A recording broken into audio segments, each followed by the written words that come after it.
오늘 본문의 말씀을 중심으로 해서요, 아름다운 섬김이다. 우리가 섬김 그러면 우리의 머릿속에 가장 먼저 떠오르는 단어가 어떤 건가 생각해 봐요. 섬김은 어느 사람은 그런 단어가 떠오를 거예요. 힘들다. 또 섬김 그러면 사람들의 머릿속에 떠오르는 것은 외롭다. 우리가 섬기다 보면 주변에 사람들이 도와줄 것 같은데 전혀 그렇지 않을 때가 많거든요. 그래서 섬기는 것이 힘들기도 하고 섬기는 것이 외롭기도 하고 또 섬기는 것이 어떤 때에는 마음의 부담으로 다가오는 그런 모습들도 많이 있어요. 그런데 과연 섬김이라고 하는 것이 뭘까? 예수님이 말씀하신 이 섬김이라고 하는 것은 섬김 그 자체에 예수님은 생명이 있는 것과 같다고 이야기해요. 여러분, 생명이 있다라고 하는 것은 움직이는 것을 이야기합니다. 섬김은 없어지는 게 아니에요. 섬김은 움직이게 되어 있어서 그것이 다시 내게로 돌아오는 역사가 있다는 거예요. 그래서 예수님이 분명하게 하신 말씀을 보면 너희가 대접을 받고자 하느냐? 그러면 먼저 뭐 하는 사람이 되라고요? 섬기는 사람이 되라. 여러분, 섬김이 죽어 있으면 돌아올 게 없지요. 그러나 살아있기 때문에 섬김은 반드시 내게 다시 돌아오게 된다는 거예요. 이렇게 섬김이라고 하는 것은 없어지는 것이 아니라 섬김은 계속해서 남아 있는 건데 우리가 어떤 동기를 가지고 우리가 섬겨야 될까 생각해 봐요. 그 섬김의 원동력이 무엇이어야 되느냐는 거예요. 사람들은 섬긴다라고 이야기할 때에는 헌신한다 뭐 이런 표현을 쓸 때에는 가장 먼저 생각하는 것이 뭐냐고 하면 역시 섬김은 힘이 있어야 섬길 수 있다. 사실 맞아요. 힘이 없으면 섬기고 싶어도 못 섬겨요. 여러분, 섬기고 싶은데 내가 아무것도 할 수 있는 힘이 없다고 생각을 해봐요. 그러면 그분이 무엇을 가지고 섬길 수 있겠어요? 여러분, 힘이 있어야 섬길 수 있습니다. 그리고 또한 섬기려고 하면 가진 게 있어야 돼요. 내 힘도 있어야 되지만 그 섬기려고 하면 뭔가 내 손에 쥐어져 있는 것이 있어야 이걸 가지고 가서 섬길 것 아닌가요? 그런데 이 원동력을 우리는 나에게서 찾는다라고 하면 그 섬김은 절대로 아름답지 못해.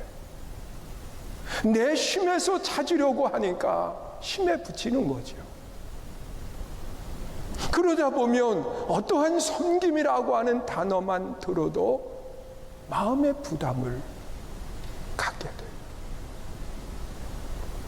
또한 섬김이라고 하는 것이 손에 꼭 가져야만 섬길 수 있다고 하면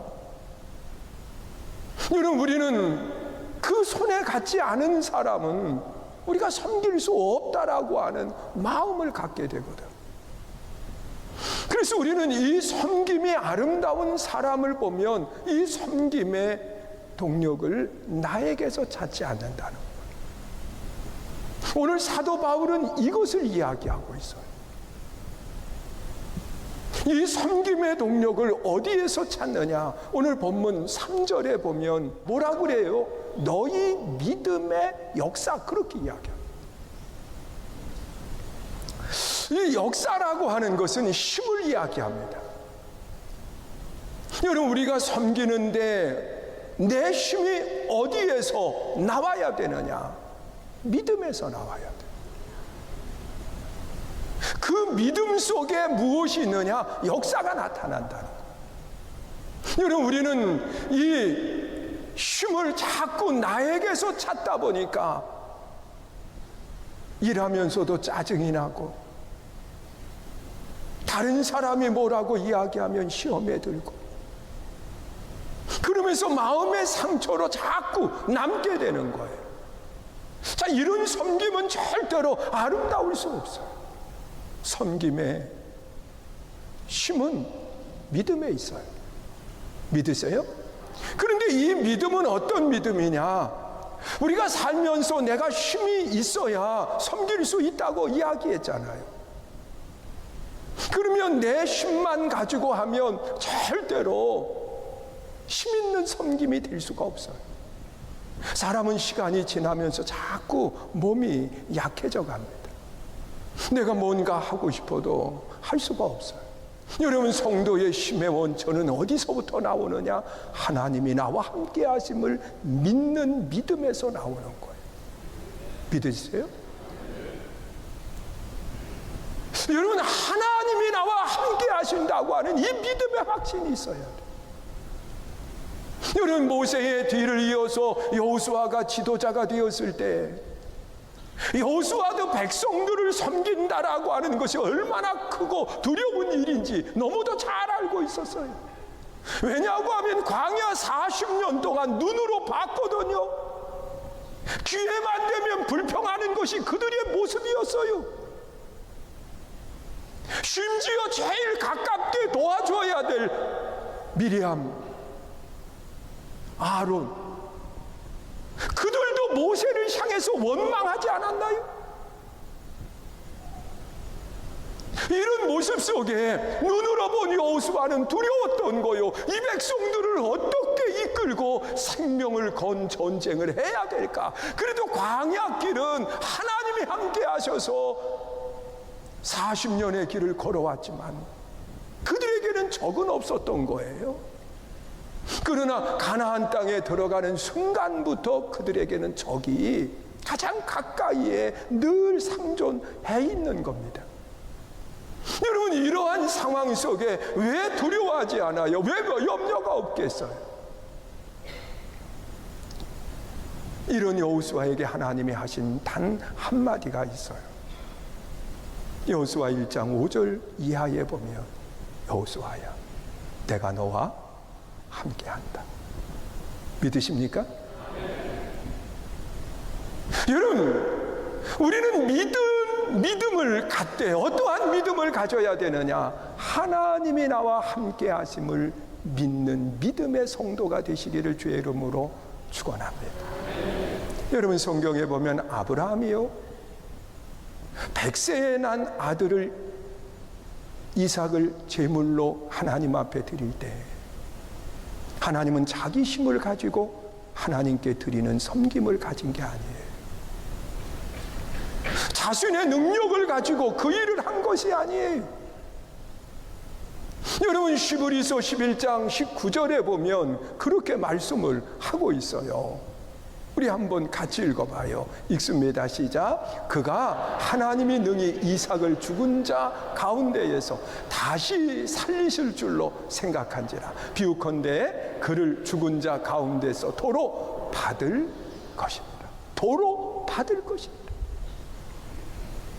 그는 하나님이 살려주실 줄 믿었어요. 여러분, 오늘 우리가 신앙생활하면서 하나님의 함께하심을 믿는, 하나님이 내 삶 속에 그 일들을 감당할 힘을 갖게 하신다고 하는 분명한 믿음이 내 안에 있기를 주의 이름으로 축원합니다. 그리고 또한 우리는 어떤 믿음을 가지고 섬겨야 될까? 어떤 믿음을 가지고 섬겨야 될까? 여러분, 하나님은 함께 하시면서 내 삶의 필요를요 공급해 주시는 하나님이신 거예요. 저는 목회하면서요, 왜 힘들지 않았겠어요? 왜 어렵지 않았겠어요? 여러분, 짜장면 한 그릇 사 먹을 수 있는 여력이 없어가지고 제가 그 간증했잖아요. 추운 겨울인데 그 가정동 교회 지하만 줘놓고 그 지하에 저희 살림방 만들어 놓고 그 앞에는 성도들이 예배를 드리고 1층은 다른 거 다 해놓지도 못한 상태에서 오직 성도들이 오면 볼일들은 봐야 되잖아요. 그래서 화장실 하나 이렇게 만들어 놨는데 추운 겨울날 주일날 예배를 마치고 성도들이 다 갔는데 그 다음 새벽에 일어나 보니까 얼었어요. 하수구가 얼어가지고 이게 터져버린 거예요. 근데 그게 싱크대로 흘러 떨어지는데 방은 따뜻하잖아요. 그래서 싱크대로 흘러 떨어지는데 교인들이 주일날 보고 간 게 섞어놓고 갔잖아요. 냄새가 보통 많이 나는 거 아니에요. 그 그릇을 싱크대로 떨어졌으니까 닦아가지고 제 아내가 나가서 짜장면이라도 먹자고 이야기할 때 선뜻 대답을 못한 거예요. 왜? 돈 없는 거 아는데. 그래서 둘이 그걸 다 닦아가지고 삶아가지고 그리고 밥을 해 먹었던 기억이 있어요. 왜 안 힘들어요? 여러분, 우리가 섬기려고 하면 우리가 여러 가지 많은 상황들을 생각을 하게 됩니다.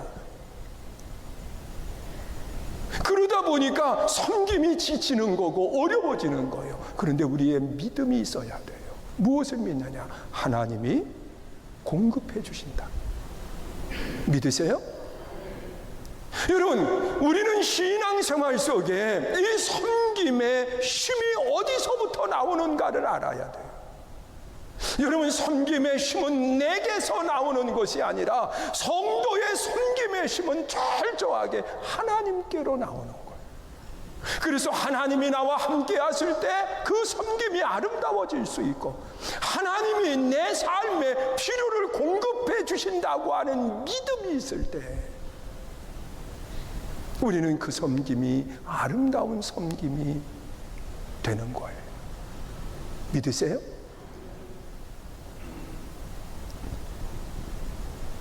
그리고 이 섬김의 힘은요, 눈에 보여지지가 않아요.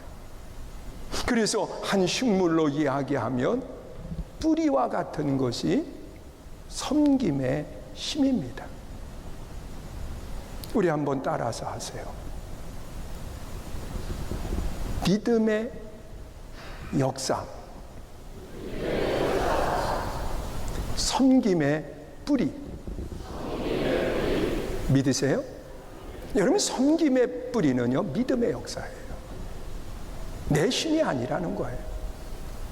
그리고 바울이 이야기하는 두 번째 모습을 보면 이 섬김에 자세가 있어요. 섬김은 어떤 마음을 가지고 섬겨야 될까? 여러분, 어느 사람은 섬기는데 억지로 섬기는 사람이 있어요. 벌써 표정만 봐도 알아요. 아주 써놨잖아요. 짜증, 그리고 써는 사람이 있어요. 여러분, 섬김의 동기가 잘못되어 있어서 그래요. 섬김은요, 바울은 그렇게 이야기해요.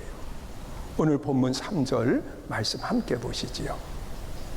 3절 우리서부터 읽어요. 시작. 우리 주 예수 그리스도에 대한 소망의 인내를 죄송해요. 믿음의 역사, 그 다음에 시작. 사랑의 수고와 뭐예요? 사랑의 수고와 그랬어. 여러분, 이 섬김의 동기는요, 사랑에 있어야 된다는 거예요. 사랑이 없는 섬김은요, 힘들어요. 섬기고 나서도 복이 되지를 못해. 그러나 섬김의 동기가 정말 사랑에 있다고 하면 그 섬김은 가장 아름다운 섬김이 되는 겁니다. 그래서 이 섬김은요, 그 수고, 그 뒤에 따라오는 것인데 그것은 무엇과 같으냐? 꽃과 같다는 겁니다. 그래서 그래서 사랑의 동기를 가지고 섬기면 정말 그 섬김이 아름다울 수밖에 없는 거예요. 여러분, 성경에 나타나 있는 말씀을 보면 같은 섬김을 이야기했던 두 사람이 있습니다. 예수님께서요, 십자가에 달리시기 전에 제자들과 함께 마지막 만찬을 합니다. 그런데 그 예수님이 앉아 계시고 제자들이 함께 앉아 있을 때 한 여인이 저 뒤에서부터 두벅두벅 걸어오는 거예요. 그러더니 예수님께 가까이 와서는 300데나리온이나 나가는 옥합을 깼어요. 그리고 예수님께 붓는 거예요. 그리고 흘러내리는 것을 자기의 머리털로 닦아 드립니다. 이 모습을 누가 봤느냐고 하면 가장 명석한 두뇌를 가지고 있다고 이야기하는 가룟 유다가 본 거예요. 그 가룟 유다는요, 섬김의 범위를 넓혀가고 있습니다. 이 여인이 예수님을 섬기는 그 모습을 바라보면서, 여인아, 이걸 팔면 300데나리온이나 나가는 것이기 때문에 많은 사람들을 뭐 할 수 있다고요? 섬길 수 있다고 이야기를 하는 겁니다. 여러분, 두 사람의 섬김을 이야기하지만 이 마리아의 섬김의 동기와 그리고 이 가룟 유다의 섬김의 동기는 달라요. 가룟 유다의 섬김의 동기에는 사랑이 없어요. 그래서 다른 섬기는 사람을 비난하게 되고, 그리고 더 큰 것을 할 수 있다라고 이야기하면서 상대의 섬김을 약화시키는 모습을 찾아보게 돼요. 여러분, 우리가 가끔 TV나 이런 곳에서 그 아프리카 오지에 가서 섬기는 사람들의 모습을 이렇게 방영되는 것을 보게 됩니다. 그들이 정말 깡마른 아이들의 손을 잡고서는 눈물을 흘리는 모습을 보면서, 여러분, 그 눈물이 억지로 흐르는 눈물인지 아니면 사랑의 마음을 가지고 흘리는 눈물인지 우리는 알거든요. 그런데 정말 사랑의 순수한 마음을 가지고 눈물을 흘리는 그 모습을 보면 그냥 그 모습이 아름다워 보여요. 그 섬김이 정말 아름다워 보여요. 여러분, 섬김에는요, 반드시 필요한 게 있어요. 동기가 뭔가가 중요한 거예요.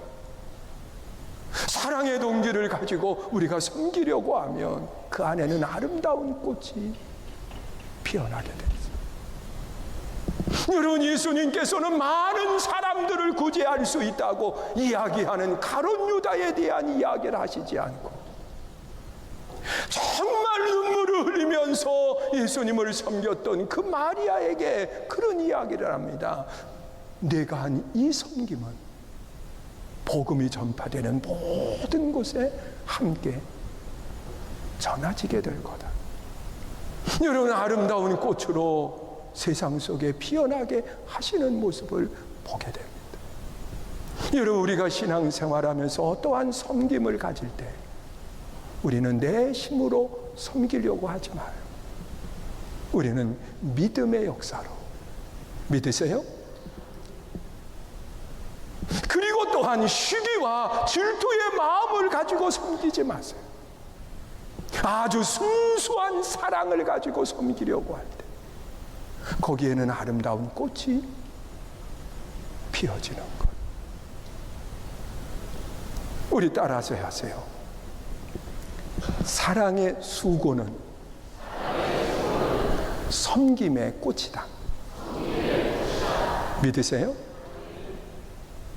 제가 이렇게 이야기할 때, 우리가 지난주 오후 예배 때 제가 그런 이야기를 드렸어요. 제가 마음속에 우리 성도들이 한 주간 내내 뭔가 입술로 이렇게 되뇌일 수 있는 것이 있었으면 좋겠다. 그런 마음을 가지고 이야기하는 거거든. 여러분, 믿음의 역사는요, 섬김의 뿌리예요. 사랑의 수고는요, 섬김의 꽃이에요. 여러분, 뿌리가 있을 때 그 뿌리에서 나온 것이 자라 꽃을 갖게 돼요. 그리고 사도 바울은 데살로니가 성도들에게 편지를 쓰면서 세 번째 이야기를 하고 있어요. 그 3절 하반절 말씀 우리 한번 함께 보세요.